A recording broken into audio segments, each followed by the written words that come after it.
వ్యాధి malaria. Sickle cell anaemia వ్యాధిగ్రస్తులకు కనిపించని వ్యాధి మలేరియా.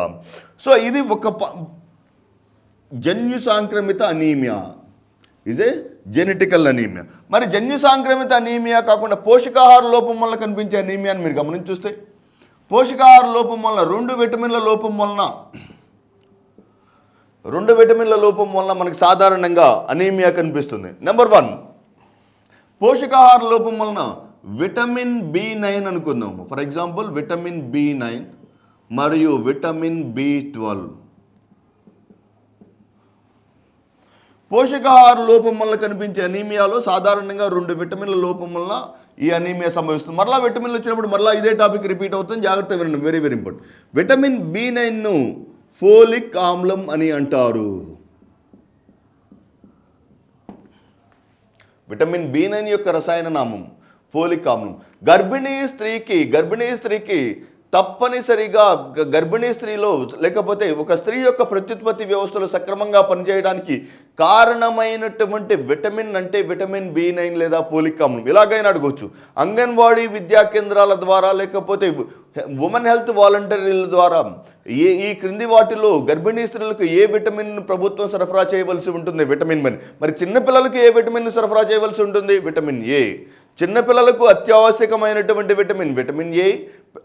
స్త్రీలకు, గర్భిణీ స్త్రీలకు అత్యవసరమైనటువంటి విటమిన్ B9 లేదా ఫోలిక్ ఆమ్లం. ఇది ఏం చేస్తుందంటే పిండ దశలో ఎర్ర రక్త కణాల యొక్క ఉత్పత్తికి దోహదం చేసే కారకం విటమిన్. అవయవం అన్నప్పుడు మనకి సాధారణంగా మీరు గమనించి చూస్తే పిండ దశలో ఎర్ర రక్త కణాల ఏర్పాటుకు దోహదం చేసే అవయవం అన్నప్పుడు మనం సొనసంచి లేదా యోక్సాక్ చెప్పుకున్నాం.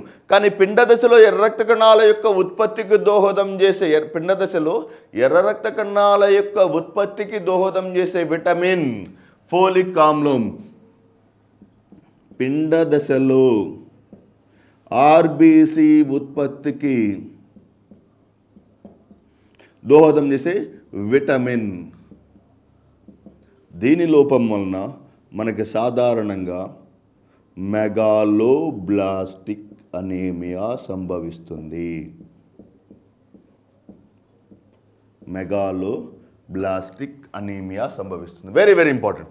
Megaloblastic anaemia vitamin B anaemia అని చెప్పుకున్నాం. అనీమియా అంటే ఎర్ర రక్త కణాల యొక్క సంఖ్య తక్కువగా ఉంటుంది. ఎవరి యొక్క లోపం వలన?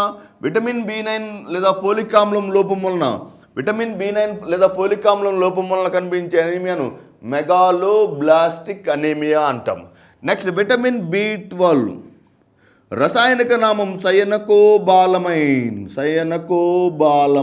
Very very important. మధ్యస్థ మూలకం కోబాల్ట్.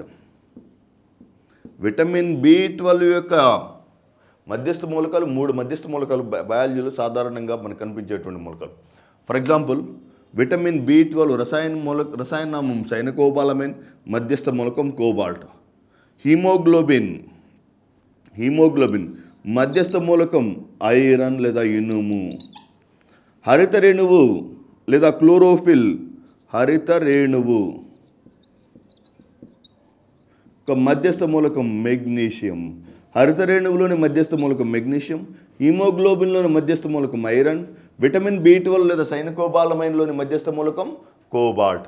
ఈ విటమిన్ B12 లేదా సైనకోబాలమైన్లోని మధ్యస్థ మూలకమైనటువంటి కోబాల్ట్, విటమిన్ B12 కోబాల్ట్ను మధ్యస్థ మూలకంగా కలిగినటువంటి విటమిన్ B12 సాధారణంగా పెద్దవారిలో ఎర్ర రక్త కణాల ఉత్పత్తికి దోహదం చేస్తాయి.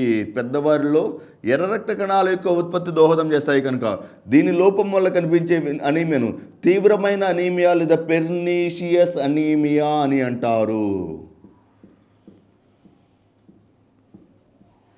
చూడండి, విటమిన్ B9 లోపం వలన పిండ దశలో ఎర్ర రక్త కణాల యొక్క ఉత్పత్తి తగ్గిపోతుంది కనుక దాని లోపం వల్ల కనిపించే అనీమియాను మెగాలోబ్లాస్టిక్ అనీమియాని.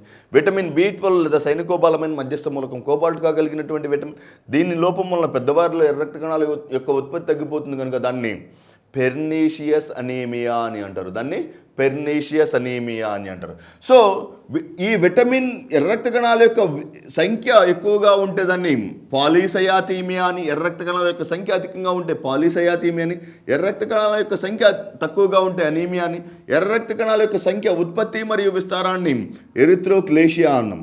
ఫర్ ఎగ్జాంపుల్, ఎత్తైన ప్రాంతాలలో నివసించే ప్రజలలో ఎత్తైన ప్రాంతాలలో నివసించే ప్రజలలో ఎత్తైన ప్రాంతాల్లో నివసించే ప్రజల్లో ఎర్ర రక్త కణాల యొక్క సంఖ్య తక్కువగా ఉంటుందా, ఎక్కువగా ఉంటుందా? This is very very important question.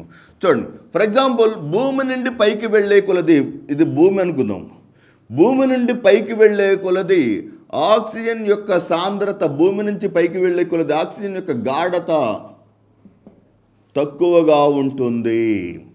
Next, G value లేదా గురుత్వాకర్షణ శక్తి, జీ లేదా గురుత్వాకర్షణ శక్తి కూడా తక్కువగా ఉంటుంది.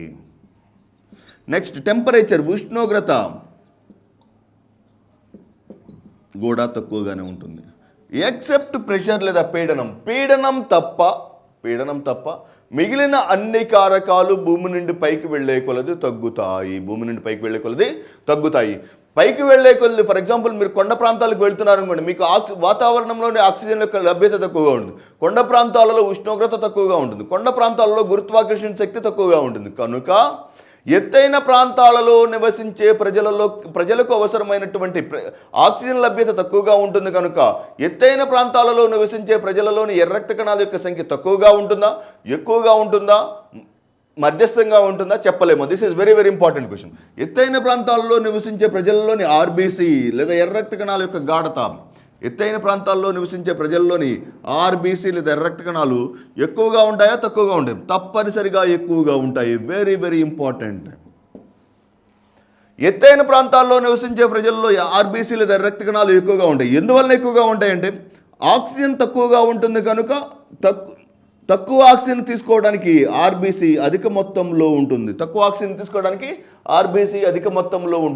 ఇలా అధిక మొత్తంలో ఉన్నటువంటి ఆక్సిజన్ ఎంత మొత్తంలో ఆర్బీసీ ఉంటుందంటే, that is very very important.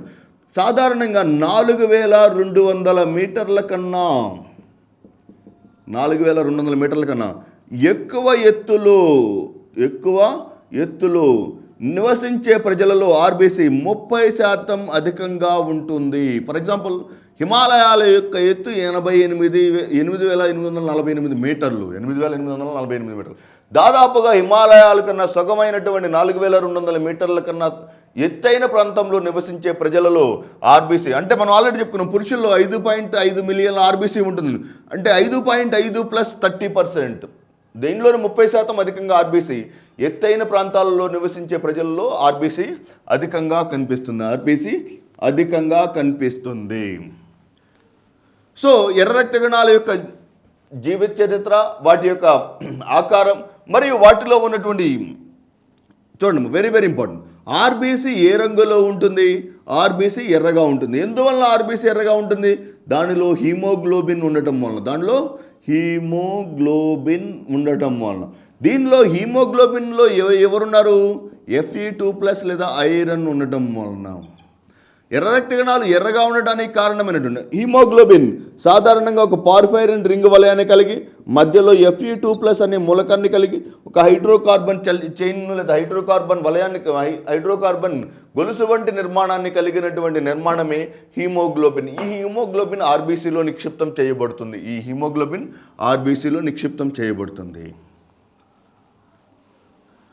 ఇది ఆర్బీసీకి సంబంధించినటువంటి సమాచారం. ఇప్పటివరకు మనం ఆర్బీసీ, రక్తంలో ఉన్నటువంటి ఎర్ర రక్త కణాల గురించి చర్చించాం. రక్తంలోని రెండవ అతి ముఖ్య కారకమైనటువంటి వైట్ బ్లడ్ సెల్స్ లేదా తెల్ల రక్త కణాలు,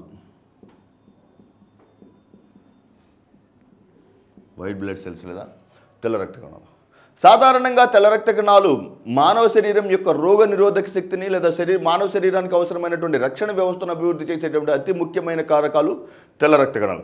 ఈ తెల్ల రక్త కణాలు సాధారణంగా శరీరంలోని వివిధ భాగాల్లో ఉత్పత్తి అవుతాయి. ఏ భాగాల్లో వీటిని ఉత్పత్తి చేస్తాయంటే, గుండె ప్రాంతంలో లేదా ఛాతీ ప్రాంతంలో గుండె అంత పరిమాణంలో ఉన్నటువంటి థైమస్ గ్రంథి, గొంతు భాగంలో ఉన్నటువంటి టాన్సిల్స్, లేదా మానవ శరీరంలో ఉన్నటువంటి అవశేష అవయవమైనటువంటి ఉండూకం వంటి ప్రధానమైనటువంటి అవయవాల్లో ఉత్పత్తి అవుతుంది. ఎక్కడెక్కడ ఉత్పత్తి అవుతుంది? ప్రధానంగా తెల్ల రక్త కణాలు సాధారణంగా మానవ శరీరంలోని అతి ముఖ్యమైన గ్రంథి అయినటువంటి థైమస్ గ్రంథి లేదా థైమస్ గ్లాండ్ లేదా తాత్కాలికమైన గ్రంథి. నెంబర్ 2 మానవ శరీరంలోని టాన్సిల్స్, గొంతు భాగంలో కనిపించేటువంటి టాన్సిల్స్. నెంబర్ 3 మానవ శరీరంలో ఉన్నటువంటి ఉండూకం, మానవ శరీరంలోని ఉండూకం. వెరీ వెరీ ఇంపార్టెంట్ అవయవం ఏంటంటే ఎక్కడైతే ఎర్ర రక్త కణాలు విచ్ఛిన్నం అవుతాయో ఆ భాగం నుంచి తెల్ల రక్త కణాలు ఉత్పత్తి అవుతాయి. ఎర్ర రక్త కణాలు ఏ భాగంలో విచ్ఛిన్నం అవుతాయి? ఏ భాగాన్ని మనం ఎర్ర రక్త కణాల యొక్క శ్మశాన వాటికగా చెప్పుకున్నాము?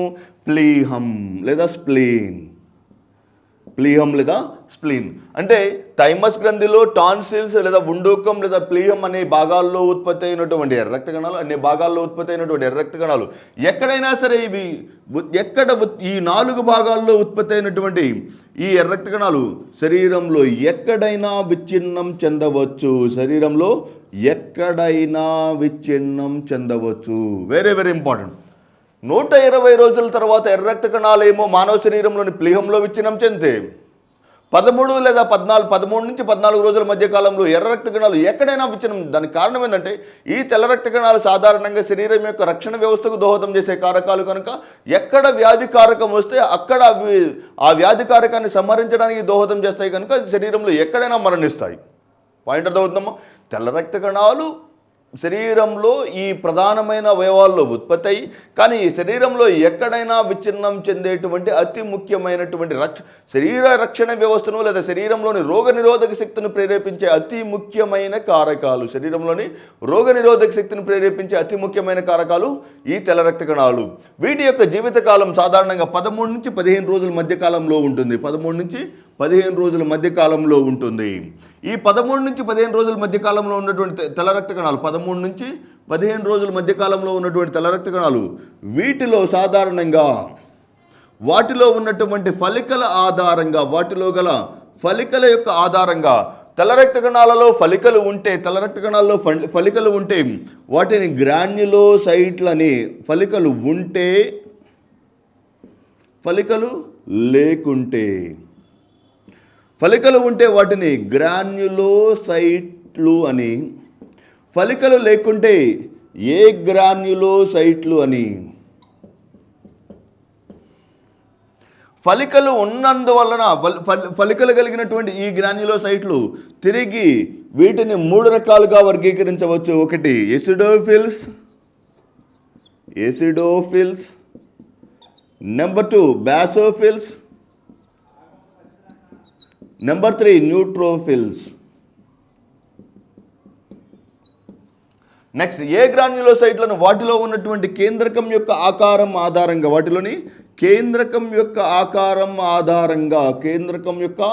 ఆకారం ఆధారంగా వీటిని 2 రకాలుగా వర్గీకరించవచ్చు. ఒకటి మోనోసైట్లు, నెంబర్ 2 లింఫోసైట్లు. మోనోసైట్లు మరియు లింఫోసైట్లు. Very very important.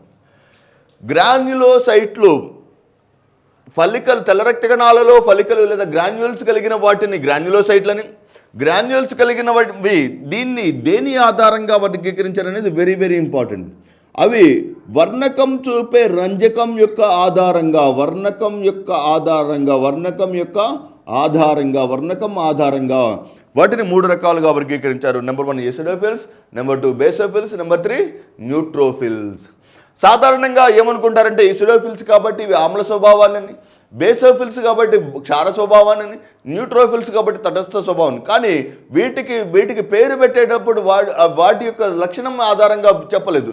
ఒకవేళ మనం రక్తం తీసుకొని వాటి రక్తానికి ఆమ్ల స్వభావం ఉన్నటువంటి వర్ణకాలను అప్లై చేయగానే ఏ పదార్థాలైతే రంగును శోషించుకుంటున్నాయో ఆమ్లయుతమైన రంగులకు ఎవరు రంగును చూపిస్తే వాటిని ఎసిడోఫిల్స్ అని, క్షార స్వభావంలో కలిగినటువంటి రంగులకు